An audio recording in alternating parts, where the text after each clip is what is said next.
Hello, good morning everybody. अब हम अपना अगला पार्ट प्रोसीड करते हैं। हमने सेमीकंडक्टर्स को क्लासिफाई किया उनकी केमिकल प्रॉपर्टीज के बेसिस पे। अब हम कंडक्टिविटी के बेसिस पे क्लासिफाई करना चाहते हैं। जो प्योर फॉर्म में सेमीकंडक्टर्स होते हैं, एकदम प्योर फॉर्म में, जिनमें हम कोई इम्प्यूरिटीज नहीं डालते।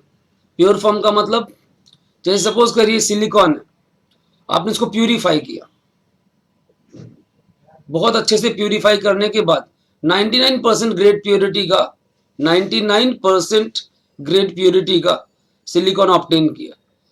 इसको हम बोलते हैं इंट्रिंसिक सेमीकंडक्टर। प्योरिटी काफी हाई होती है। उसके बाद हम अपनी मर्जी की सिलेक्टेड इंप्यूरिटीज डालते हैं। सिलेक्टेड इंप्यूरिटीज उनकी कंडक्टिविटी को रेगुलेट करने के लिए, मतलब अपनी रिक्वायरमेंट के हिसाब से हम लोग इंप्यूरिटीज डालते हैं उनकी कंडक्टिविटी को रेगुलेट करने के लिए, और इनको हम बोलते हैं एक्सट्रिंसिक सेमीकंडक्टर्स। जो इंप्यूरिटी आइटम्स होते हैं वो ऐसे होने चाहिए कि वो लैटिस को डिफॉर्म ना करें। उनका साइज नॉर्मल सेमीकंडक्टर जो हमने यूज किया है उसके साइज के आसपास ही हो, अप्रोक्सीमेटली इक्वल हो, ताकि वो लैटिस में आराम से फिट हो जाए। तो क्योंकि हमारे सेमीकंडक्टर्स हमने लिए सिलिकॉन और जर्मेनियम, दोनों फोर्थ ग्रुप के, तो हम इंप्यूरिटीज लेते हैं उससे जस्ट पहले, या तो थर्ड से या फिर फिफ्थ से, ट्राईवैलेंट या फिर पेंटावैलेंट। लगभग इंप्यूरिटी लेवल जो होता है वो 1 in 10⁻10 के बराबर होता है। मतलब 10⁻10 एटम्स में हम 1 इंप्यूरिटी एटम डालते हैं, ऐसी डूपिंग हम करते हैं। अगर हम ट्राईवैलेंट डालते हैं तो पी टाइप, और पेंटावैलेंट डालते हैं तो एन टाइप। इनके थोड़े से डिटेल्स हम आगे स्टडी करते हैं। आप अपने नोट्स पे ध्यान दीजिए जरा।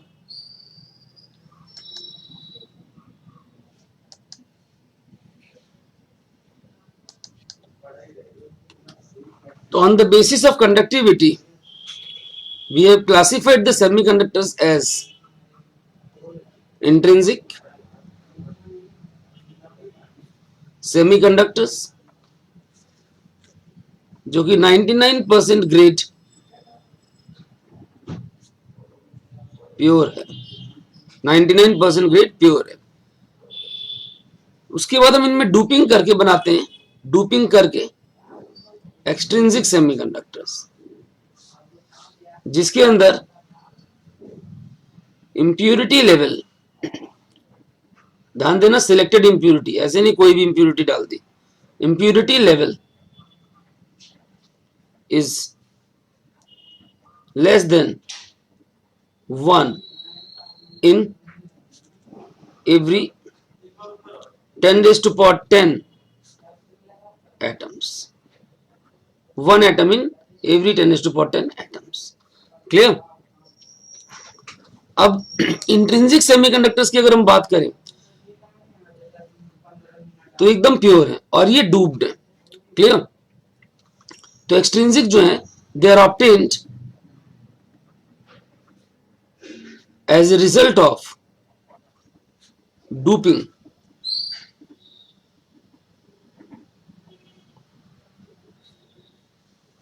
doping of intrinsic semiconductors। किसकी बात कर रहे हैं? एक्सट्रिंसिक की बात कर रहे हैं। क्लियर? मतलब intrinsic semiconductor plus dopants, they will give you extrinsic semiconductors। और ये डूपेंट्स दो तरह के होते हैं, थर्ड ग्रुप से और फिफ्थ ग्रुप से, ट्राईवैलेंट और पेंटावैलेंट। ट्राईवैलेंट जैसे aluminium, indium, boron. Pentavalent phosphorus, arsenic, antimony. इनको मिक्स करने से, ट्राईवैलेंट की मिक्सिंग से बनते हैं पी टाइप एक्सट्रिंसिक, और पेंटावैलेंट से बनते हैं एन टाइप एक्सट्रिंसिक। तो आपके पास दो तरह के एक्सट्रिंसिक सेमीकंडक्टर्स हो जाते हैं। ध्यान से देखिए आप। अब डूपिंग करने से जो कंडक्टिविटी है, करंट कैरियर कंसंट्रेशन, वो ड्रास्टिकली चेंज हो जाता है। It drastically changes the current carrier concentration. Doping का फायदा क्या है? current carrier concentration is drastically changed. क्यों? क्योंकि जो मेजॉरिटी है electrical conductivity, most of the electrical conductivity that is due to dopants. पुरानी वाली तो थी, इसके कारण एक्स्ट्रा हो गई. क्लियर? अब हम एक छोटा सा क्वेश्चन आता है कि इंट्रिंसिक को हम इंट्रिंसिक क्यों कहते हैं. अगर हम इंट्रिंसिक में बात करें तो इसके अंदर जो इलेक्ट्रॉन होल पेयर्स होते हैं, electron hole pairs, they are from semiconductor lattice itself.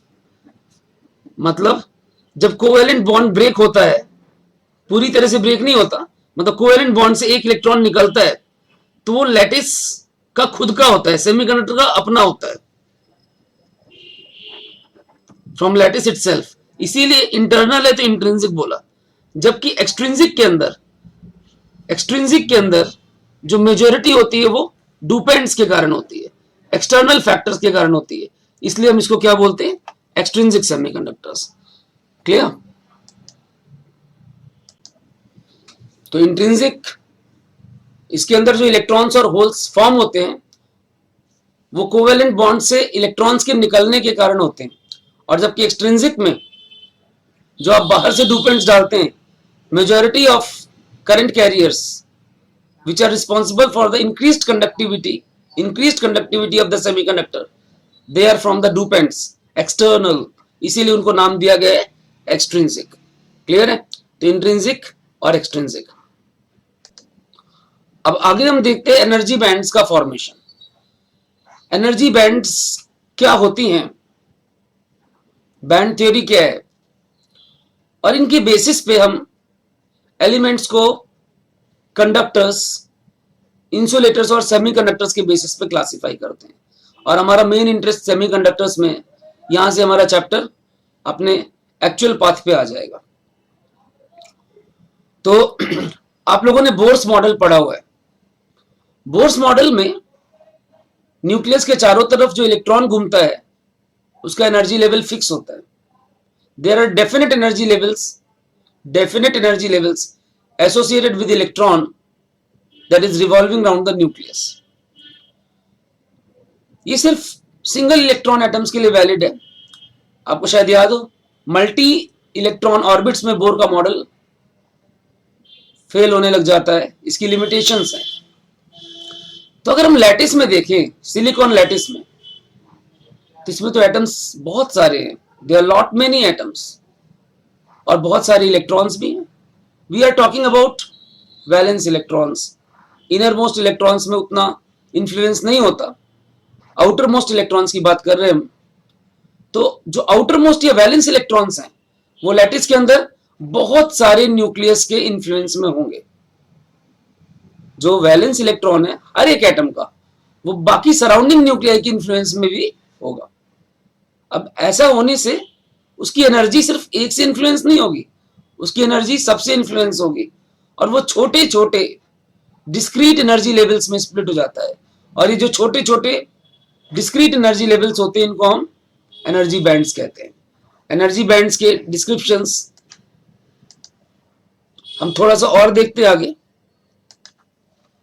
Energy bands, जब हम क्रिस्टल लैटिस की बात करते हैं या एलिमेंटल लैटिस की बात करते हैं तो मैं लिख देता हूं, in a crystal lattice, valence electrons are under the influence of a number of nuclei.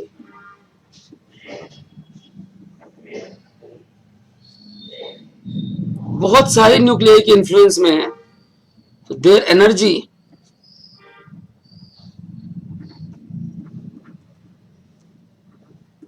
splits up into a large number of discrete energy levels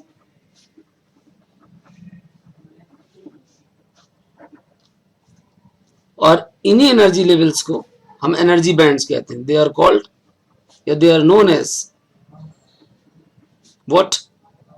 they are known as energy bands. Clear है आपको? तो energy bands का मतलब क्या हुआ ये आपको समझना है. एक बार फिर बताता हूं. अगर कोई भी न्यूक्लियस है, इसके चारों तरफ इलेक्ट्रॉन है, तो इसकी कुछ एनर्जी होती है. लेकिन अगर ये इलेक्ट्रॉन और सराउंडिंग न्यूक्लियस से इन्फ्लुएंस होने लग जाएगा, क्योंकि लैटिस में तो ऊपर भी न्यूक्लियस है, इसके नीचे भी न्यूक्लियस है, साइड में भी बहुत सारे न्यूक्लियस हैं, तो इसकी एनर्जी सिर्फ इस एटम से कंट्रोल नहीं होगी. इस न्यूक्लियस के अलावा ये सारे भी इसको इन्फ्लुएंस करेंगे, ये सारे भी इसको इन्फ्लुएंस करेंगे, और इसकी एनर्जी बहुत सारे पार्ट्स में स्प्लिट अप हो जाएगी, और इनको हम बोलेंगे एनर्जी बैंड्स. अब सॉलिड्स के अंदर एनर्जी बैंड्स कैसे फॉर्म होती हैं, इसको एक्सप्लेन करने के लिए हम किसी एक सॉलिड का एग्जांपल लेते हैं. It's better to take the example of silicon, because इसी के डिटेल्स हमें इस चैप्टर में पढ़ने. सिलिकॉन का इलेक्ट्रॉनिक कॉन्फ़िगरेशन कितना है? इलेक्ट्रॉनिक कॉन्फ़िगरेशन सिलिकॉन का एटॉमिक नंबर 14 है, और 1s2, 2s2, 2p6, 3s2 और 3p2. शायद आपको याद हो, this is in ground state. ये कहां पर है? ग्राउंड स्टेट में. क्लियर? अगर हम इसको ड्रॉ करें तो 1s में 2 इलेक्ट्रॉन्स हैं, 2s में भी 2 हैं, कंप्लीटली फिल्ड है. पहले 2p आएगा, 2p में 3 है, 2px, 2py, 2pz, 2 इलेक्ट्रॉन्स तीनों ऑर्बिटल्स में, टोटल 6 हो गए. 3s में 2 हैं, और 3p के 3 ऑर्बिटल्स हैं, इनमें सिर्फ 2 इलेक्ट्रॉन्स हैं. This is ground state. अब एक्साइटेड स्टेट में क्या होता है? एक्साइटेड स्टेट में एक इलेक्ट्रॉन आपका 3s से 3p में चला जाता है. यहां पर आप ध्यान दे रहे हो, ये तीनों फुल हैं. 3s से एक इलेक्ट्रॉन 3p में चला जाता है. तो अगर हम एक्साइटेड स्टेट में लिखें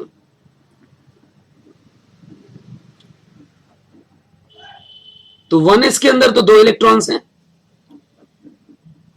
2s के अंदर 2 ही हैं, इनमें कोई इफेक्ट नहीं हो रहा. 2p में अपने पूरे एज इट इज. 3s और 3p की बात करते हैं तो 3s का एक इलेक्ट्रॉन जंप करके 3pz में जाता है, और यहां पर कितने हाफ फिल्ड ऑर्बिटल्स हो गए? 4. अब ये पहला वाला, ये एक सिलिकॉन से अटैच होता है बॉन्डिंग में Si1, ये दूसरे सिलिकॉन से Si2, ये तीसरे से Si3, और ये चौथे से Si4. अब एक सिलिकॉन 4 से अटैच होगा, और फिर फर्दर ये भी 4 से अटैच होगा, ये भी 4 से, ये भी 4 से, तो टेट्राहेड्रल स्ट्रक्चर बनने लग जाएगा. आई होप सो आपको समझ में आ रहा होगा. जब 3s ऑर्बिटल से इलेक्ट्रॉन 3p में जाता है, 4 हाफ फील्ड ऑर्बिटल्स क्रिएट हो जाते हैं. मॉलिक्यूलर ऑर्बिटल थ्योरी आपने सुनी होगी. और ये चारों हाफ फील्ड ऑर्बिटल्स बाकी सराउंडिंग 4 सिलिकॉन एटम्स के एक एक हाफ फील्ड ऑर्बिटल से अपना लिंक बनाते हैं, और टेट्राहेड्रल स्ट्रक्चर यहां पर डेवलप. यहां पर हम देख रहे हैं कि सिर्फ वैलेंस इलेक्ट्रॉन्स में इंफ्लुएंस होता है. ठीक है, इनर शेल इलेक्ट्रॉन्स में कोई इंफ्लुएंस नहीं होता.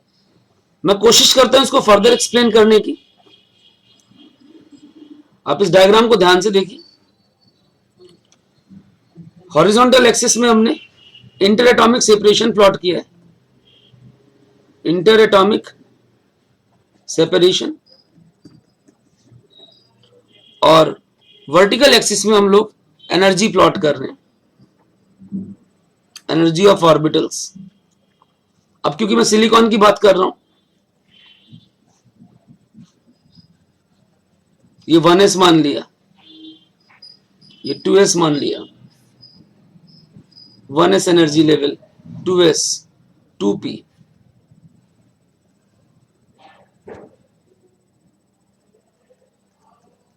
3s,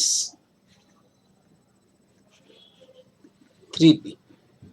इनकी एनर्जीज हैं बेसिकली, मैंने ऑर्बिटल्स के नाम लिखे हुए यहाँ पे। This is 1s2, 2s2, 2p6, 3s, 3p। इसमें पहले 2 हैं और इसमें 2 हैं, बाद में इससे एक इलेक्ट्रॉन इसमें चला जाएगा, ये 1 हो जाएगा और ये 3 हो जाएगा। वहीं से एनर्जी बैंड्स का कॉन्सेप्ट हमें समझ में आएगा। शुरू में सेपरेशन बहुत ज्यादा है डी,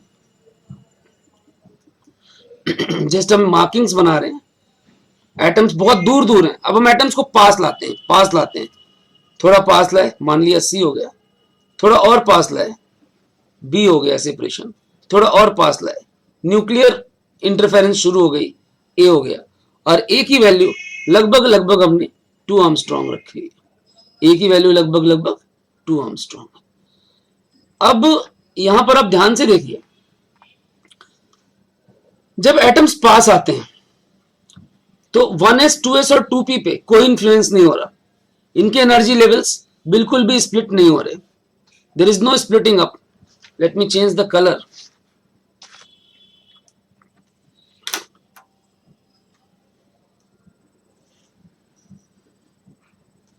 जितना भी पास लाइए कोई स्प्लिटिंग नहीं हो रहा। अगर न्यूक्लियस ही न्यूक्लियस को टच करने लग रहा है तो फिर थोड़ा मोड़ा फर्क आ सकता है।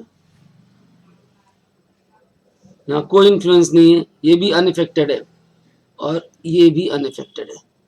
लेकिन जब हम 3s की बात करेंगे, 3s पे जब सेपरेशन डी है, डी से आप सी की तरफ बढ़ते हैं, एटम पास आते हैं, तो ऐसी कंडीशन में ये आपका इन्फ्लुएंस होने के कारण एनर्जी स्प्लिट होती है, ये एनर्जी स्प्लिट होने लग जाती है। और 3p में भी यही होता है, इसकी भी एनर्जी स्प्लिट होने लग जाती है, इसकी भी, दोनों की एनर्जी स्प्लिट होने लग जाती है। अगर हम इसको, यहां पर आपकी तीनों में एनर्जी स्प्लिटिंग नहीं हो रही, इन दोनों में एनर्जी स्प्लिट हो रही है। अगर आप इसको फर्दर ड्रॉ करें तो graph is somewhat like this, intersect करने लग जाते हैं। आपके पास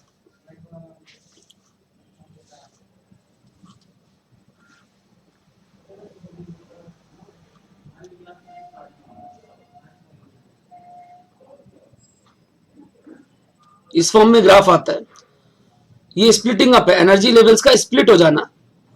अब बेसिकली होता क्या है, ये जो टर्म है यहां पर electron, this is in valence band, electron किस बैंड में, वैलेंस बैंड में। यहां पर इलेक्ट्रॉन कंडक्शन के लिए फ्री है, दिस इज कंडक्शन बैंड। कौन सी बैंड, कंडक्शन बैंड। ये वैलेंस इलेक्ट्रॉन है, जो 3s1 हुआ और एक इलेक्ट्रॉन यहां से चला गया, ये 3p3 हुआ। तो जो इलेक्ट्रॉन यहां पर था पहले, वो वैलेंस बैंड में था, वैलेंस शेल में था। अब जब इलेक्ट्रॉन यहां से यहां गया तो वो कंडक्शन के लिए फ्री हो गया, वो कंडक्शन बैंड में आ गया। अब फ्री होने के लिए उसको ये एनर्जी गैप ओवरकम करना पड़ रहा है। तो ये जो गैप है, this gap, this is called, यहां पे हमने ड्रॉ कर दिया, forbidden energy gap. This is called forbidden energy gap. अब 2 मिनट ध्यान से देखिए इसको, थोड़ा और डिटेल में स्टडी करते हैं। हम एक छोटा सा क्रिस्टल लेते हैं, very small crystal, we assume very small crystal of silicon, जिसके अंदर n एटम्स हैं, विद n एटम्स, और n is approximately 10⁻23 atoms per centimetre cube, per cubic centimetre. ये रेंज होती है सिलिकॉन के अंदर। अब जब आपके ये डी पर हैं, सबसे पहले जो आपका सेपरेशन है, let it be x, that is d, which is much greater than a। हमारा रफली 2 आर्मस्ट्रॉन्ग लिया था हमने, और 2 आर्मस्ट्रॉन्ग से बहुत ज्यादा सेपरेशन है d। तो ऐसी कंडीशन में there is negligible interaction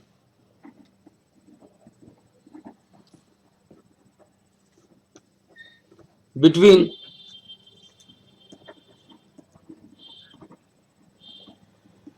neighbouring atoms. जो पास वाले एटम्स हैं उनमें इंटरेक्शन नेग्लिजिबल है। जितने भी n एटम्स हैं उनके आउटर शेल बिल्कुल आइडेंटिकल हैं। Energy level of all N atoms is identical. सारे एटम्स का एनर्जी लेवल बिल्कुल आइडेंटिकल है। सबके 3s कंप्लीटली फिल्ड है, यानी 3s2 है। कब फिल्ड है? जब सेपरेशन d है। और 3p 3p में कितने इलेक्ट्रॉन्स हैं? 2। और n एटम्स हैं तो 2n। 3p में 2n इलेक्ट्रॉन्स हैं और जो n स्पेस है वो एम्प्टी है। Clear? n space is empty. मेरा कहने का मतलब है कि जो 3s है इसमें 2 इलेक्ट्रॉन्स हैं और 3p में भी 2 इलेक्ट्रॉन्स हैं, यानी 3s की कंप्लीटली फिल्ड है तो इसमें 2 इंटू n इलेक्ट्रॉन्स हैं, 2 एक में और n एटम्स। और इसमें भी 3p में भी 2n इलेक्ट्रॉन्स हैं और n एम्प्टी स्टेट्स हैं। ये कब की बात है? जब आपके एलिमेंट्स एटम्स d सेपरेशन पर है। अब मैं इनको पास लाता हूं, d से c पे लाता हूं, फिर c से b पे लाता हूं, फिर b से a पे लाता हूं। ऐसा करने पर, इस सेपरेशन को रिड्यूस करने पर क्या होता है इसको मैं आगे देखता हूं। इसको ध्यान से देखिए आप। अब हम सेकेंड स्टेज में आते हैं, जब आपका d से c पे आ गए एलिमेंट्स एटम्स और c is greater than a, d बहुत ज्यादा सेपरेशन था, से हल्का सा कम सेपरेशन है, तो जो इंटरेक्शन बिटवीन वैलेंस इलेक्ट्रॉन्स है वो स्टार्ट हो जाता है। Interaction between valence electrons of neighbouring atoms start. Interaction शुरू हो जाते हैं। अब क्या होगा? इलेक्ट्रॉन 3s से 3p में जंप करने की कोशिश करते हैं, एक यहां और ये यहां, 3 हाफ। क्लियर? 3s से 3p में जंप करने की कोशिश करता है। कहने का मतलब ये हुआ, from each atom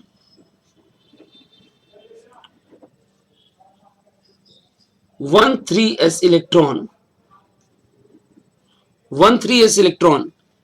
jumps to 3p energy level so that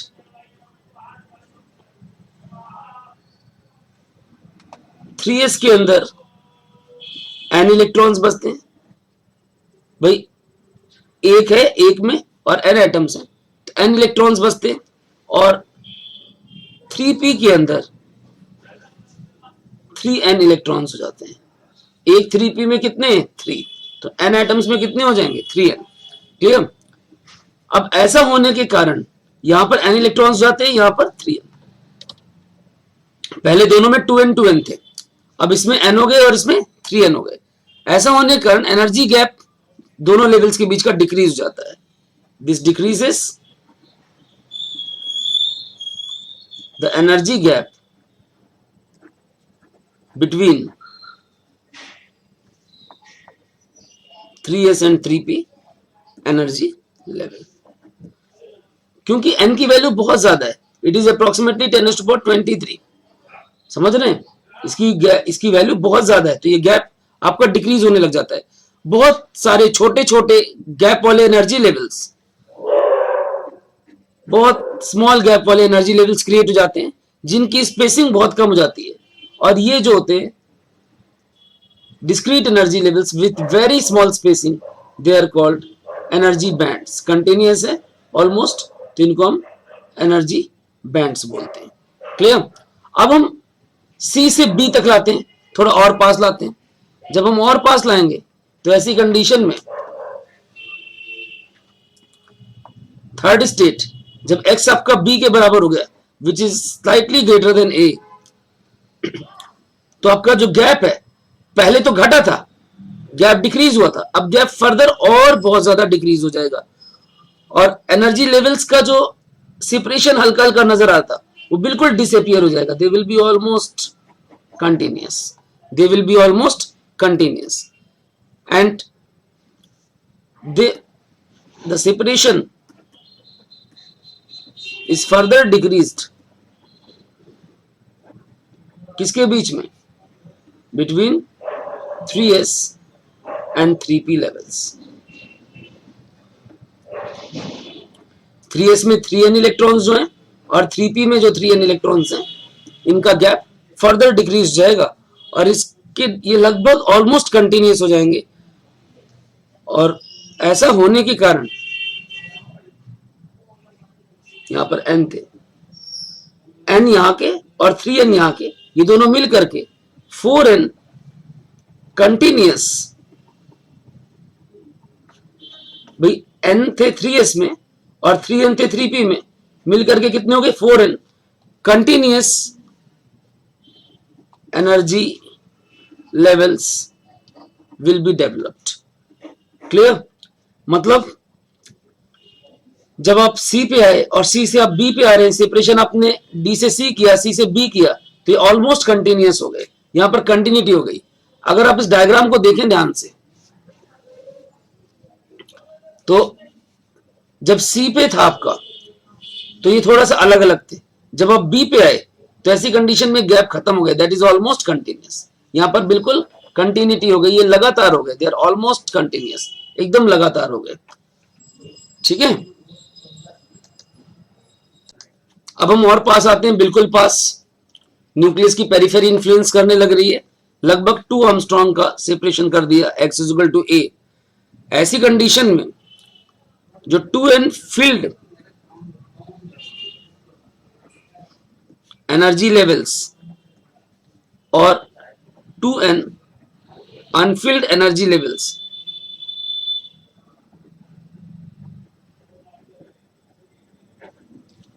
इनका बैंड दोबारा सेपरेट होने लग जाता है। Separation starts again. यहां पर आप ध्यान देंगे, जब ए के पास आ रहे हैं तो सेपरेशन दोबारा डेवलप हो जाता है और इसी को हम फॉरबिडन एनर्जी गैप बोलते हैं।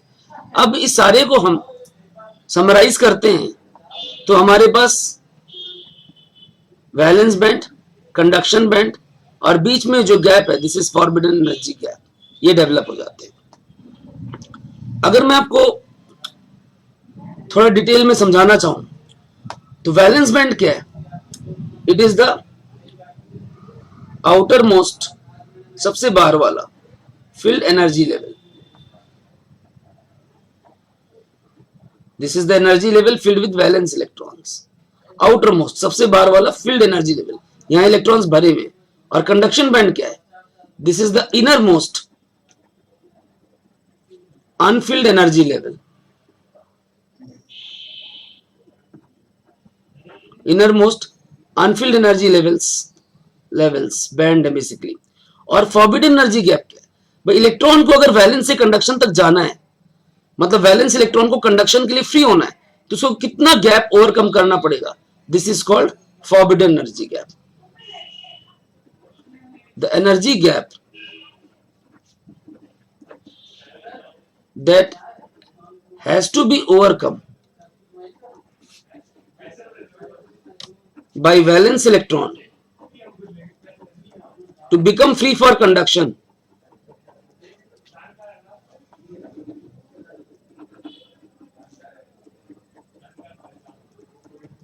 This is called forbidden energy gap. Forbidden energy gap. देखिए ध्यान से, आई होप आपको यहां तक समझ में आया होगा। This top most, this point, this is energy of valence, this lower most, this is the energy of conduction, और इनके बीच का जो गैप है यहां से यहां तक का, this is forbidden energy gap. Clear? I hope आपको क्लियर होगा। अब ये जो बैंड थ्योरी हमने पढ़ी, एनर्जी बैंड्स, इनके बेसिस पे हम एलिमेंट्स को 3 तरह से क्लासिफाई करना चाहते हैं।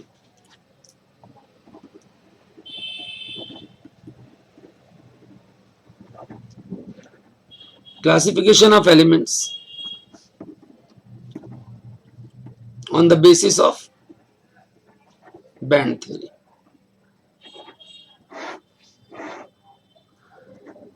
एक हो गए आपके कंडक्टर्स, या फिर मेटल्स बोल सकते हैं। दूसरे आपके इंसुलेटर्स, और तीसरी कैटेगरी जिसमें हमारा सबसे ज्यादा इंटरेस्ट है दैट इज सेमीकंडक्टर्स। तो वन बाय वन हम इनको डिस्कस करते हैं अपने नेक्स्ट लेक्चर में। आई होप सो यहां तक आपको क्लियर होगा। तो आप लोगों ने एनर्जी बैंड्स के बारे में पढ़ा कि जब आप एटम्स को के सेपरेशन को धीरे धीरे धीरे धीरे धीरे कम करते हैं तो ऐसी कंडीशन में एनर्जी बैंड्स का फॉर्मेशन होता है। Valence band is the upper most field energy level, conduction band is the lower most unfilled energy level. और वैलेंस से कंडक्शन तक जब इलेक्ट्रॉन को जाना है तो उसको कितना एनर्जी चाहिए, that energy is called forbidden energy gap. अब ये गैप थोड़ा ध्यान से सुनिएगा, ये गैप जितना कम होगा इलेक्ट्रॉन उतनी आसानी से जा पाएगा, और जितना ज्यादा होगा इलेक्ट्रॉन को उतनी ही दिक्कत होगी जाने में। तो कंडक्टर्स के अंदर तो ये होना ही नहीं चाहिए क्योंकि इलेक्ट्रॉन फ्री होता है, और इंसुलेटर्स में बहुत ज्यादा होना चाहिए, और सेमीकंडक्टर्स में नॉमिनल होना चाहिए। इसी चीज को हम एनालाइज करना चाहते हैं कि एक्चुअली होता क्या है कंडक्टर्स के अंदर, इंसुलेटर्स के अंदर और सेमीकंडक्टर्स के अंदर। और उसके बाद हम सेमीकंडक्टर्स को डीप में क्लासिफाई करना चाहते हैं कि भाई इंट्रिंसिक में एनर्जी गैप्स कैसे होते हैं। जब हम डूपिंग कर देते हैं एक्सट्रिंसिक सेमीकंडक्टर बना देते हैं, जब हम डूपिंग करके एक्सट्रिंसिक सेमीकंडक्टर बना देते हैं तो उसमें फिर एनर्जी गैप की वैल्यू क्या हो जाती है। All this we are going to study in our next lecture. Okay, see you all.